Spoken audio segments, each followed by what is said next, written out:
पहली बार अगर first year होता जाते तब समझ में आता ना। पहली बार गए हैं, 10 साल में याद आए हैं।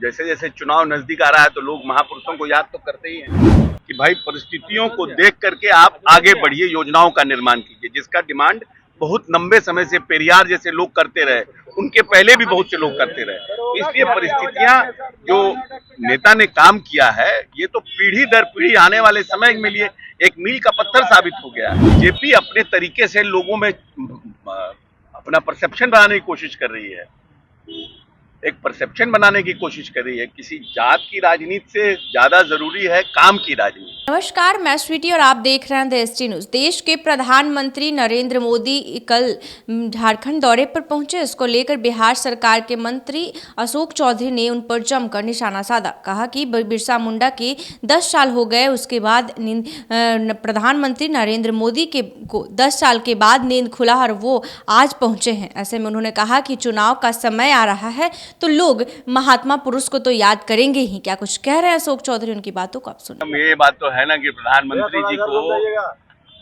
लगभग 10 वर्ष हो रहा है। 10 वर्ष बाद कम से कम बिरसा मुंडा जी के यहाँ गए। पहली बार अगर फर्स्ट ईयर होता जाते तब समझ में आता ना। पहली बार गए हैं, 10 साल में याद आए हैं। जैसे जैसे चुनाव नजदीक आ रहा है तो लोग महापुरुषों को याद तो करते ही हैं। अच्छी बात है। बीजेपी आपकी सरकार पे लगातार हमले कर रही है, चाहे वो आरक्षण मामला हो, चाहे कोई भी मामला हो, लॉ एंड ऑर्डर की बात हो, कैसे देखते हैं? आरक्षण पर क्या हमला करेगा? आरक्षण पर तो नीतीश जी जैसे व्यक्ति पैदा हुए जिन्होंने 70 साल की आजादी के बाद आज तक तो आरक्षण दिया जाता था किसी गणना पे नहीं ना, डिमांड पे दिया जाता था।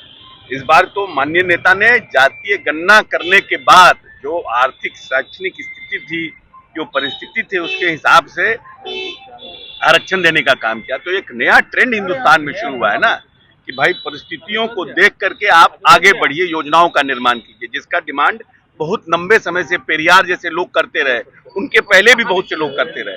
इसलिए परिस्थितियां जो नेता ने काम किया है, ये तो पीढ़ी दर पीढ़ी आने वाले समय में लिए एक मील का पत्थर साबित हो गया है। सर, बीजेपी ने गोवर्धन पूजा के बहाने यादव को जुटाने की कोशिश की और लालू यादव पे लगातार हमला बोल रहे हैं। लालू जी ने बोला, ये क्या हो रहा है सर?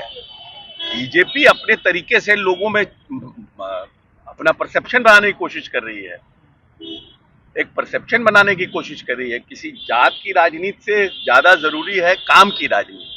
नीतीश कुमार जी ने जात की राजनीति से ऊपर उठकर काम की राजनीति पर जोर दिया है और काम की बदौलत लंबे समय से टिके हुए। जो व्यक्ति काम करेगा वही बिहार पर राज करेगा। जात वाला लोग राज नहीं करते। जमुई में वो बहुत ही दुर्भाग्यपूर्ण घटना है और हम समझते हैं कि वहाँ के पुलिस अधीक्षक सक्षम है, क्योंकि मैं वहाँ का प्रभारी मंत्री रहा हूँ। निश्चित रूप से वैसे लोगों पर दबिश बनी हुई है और उन लोगों पे कार्रवाई होगी और वैसे जितने भी इस तरह के बालू माफिया हैं उन सब पर सरकार सख्त है। और शिक्षा मंत्री ने कहा कि ऐसी पहली बार घटना हुई है क्या? पहले भी ऐसी होती है? नहीं, घटना कोई भी हो, इसकी जितनी भर्त्सना की जाए वो कम है। और इस तरह की घटना जिसमें कि इस तरह के लोगों का मनोबल बढ़ा रहता है, वैसे लोगों के मनोबल को तोड़ना इस प्रशासन का प्रायोरिटी है, पहला काम है। तभी जनता अपने आप को सुरक्षित महसूस करती है। इसीलिए हम समझते हैं कि प्रशासन पूरी तरह से मुस्तैद है और वैसे लोगों को चिन्हित करके और उन पर कार्रवाई भी करेगी और भविष्य में इस तरह की घटना न हो, उस पर भी निश्चित रूप से काम होगा। सीधे तौर पर कहना था, आजादी के 70 साल के बाद भी आर्थिक स्थिति का पता लगाया गया है। ऐसे में कहीं न कहीं जो नीतीश कुमार महान पुरुष थे कि उन्होंने जातीय आधारित जनगणना करवाया। तो ऐसे ही तमाम खबरों के लिए देखते रहे द एसटी न्यूज।